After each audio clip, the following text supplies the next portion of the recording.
Hi, it's Jake at Canadian Cutting Edge. Some people wonder, do I always recommend every knife that I review? Am I a guy that just goes easy on every knife and just calls everything wonderful? No, because I don't tend to do reviews on knives that I don't like. If I'm not going to recommend it, I don't want to show it. Why waste the time? But because some of you are asking, let's take a look at a few knives, two of them that I don't like. Come on down to the bench top, we'll take a look. Okay, first up, this knife. It says the brand name is Navy. From this angle, it looks half decent. 3-inch blade, opens up okay. I'm gonna have to zoom this camera just a little bit. Hang on, there we go. It's the K-632 Navy with 440C steel made in China. 3 1/8 inches of cutting edge. A whole lot more if you count from the end of the scales to the tip. For that, it's more like 4 inches. And, a big hole with odd shape to open up the knife. It's got some jimping right here and some jimping down here in this choil for doing a little closer up work if you wanted to. The handle actually feels pretty decent to me. I can get a decent hold on it. And you use your thumb, if you want to actuate the release and then close the blade. So you push down with your thumb, the other hand comes down, or if you can keep your hand clear, you can try to flick it closed, but that's next to impossible. But that's not why I recommend or don't recommend a knife. It's not about the play factor. It's about this. What is up with that?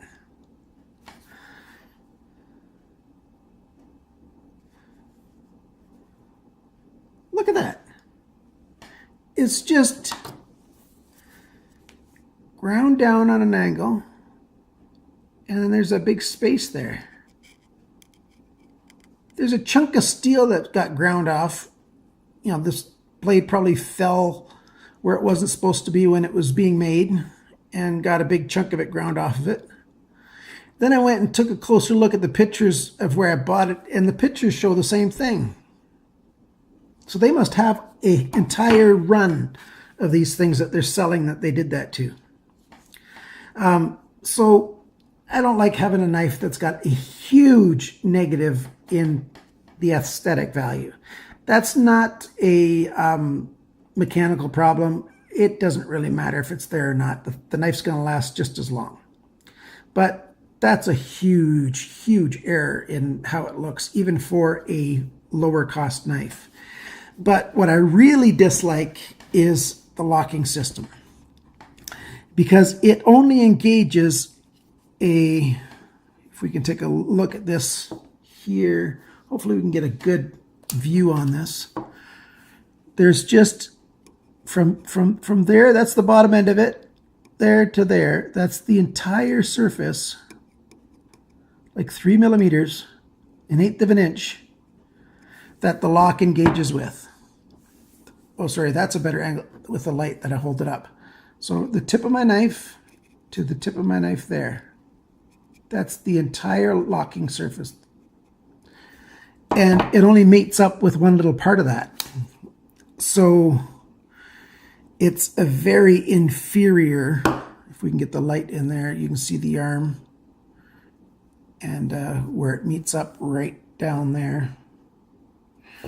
A very inferior lock. This is not safe.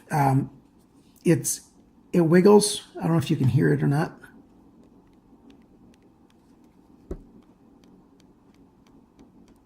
I can hear it anyways. So it wiggles and it can't help because of that. I'm just afraid it's going to fail one day and lop my fingers off. So I don't like this knife. A lot of the other little things I could learn to live with, like it's only tipped down, because the G10 feels okay and it's okay in the hand. But this knife isn't safe. The pillars are really this isn't a big deal, but everything's very overly plain on this thing. Like the pillars are just pillars. They're not any, there's no attempt to make them look nice. So this knife with the name right there, the Navy 632, K-632, useless kit.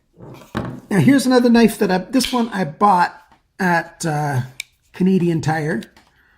It's a sports automotive hardware housewares store. Made by Camillus, as you can see right there. This is a less Stroud knife. Too bad you put his name on this thing, because this thing's, well, it's got one defect that is so major that it just ticks me off to no end, and I will not be using this knife. This is supposed to be an outdoorsman's knife. It's the Les Stroud folding desert knife. La, la, la. Okay, so in the desert, because there's lots of trees and stuff in the desert. Yeah, I know, there's some. You need to start a fire. And when you want to start the fire and you've got a ferro rod, you need a place to strike it. Well, you don't want to strike it on the cutting edge of your knife. You want to use this built-in striking dome so that you would have more surface area to strike against. But the coating is all over this knife, and it's so thick you can't, it won't do anything. There's no way it's ever going to draw a spark. I used a different surface to see if it was just a problem with this. I was able to strike this, but it's a very cheap ferro rod. It doesn't, it's so hard to hold this tiny little thing. You can hold it. You can put a lanyard through there so you can give yourself something to have a little bit more grip, but you can't strike it. It doesn't do anything. No sparks come off because there's paint all over this thing. Okay, I could go to my shop and I could grind down the edge here so I'd have a sharper edge to work with, but I shouldn't have to. If this is made by one of Canada's leading survival experts, apparently, it should be working perfectly out of the box in terms of being able to make a fire. If you include if you make it a kit to start fire, it should be able to start fire.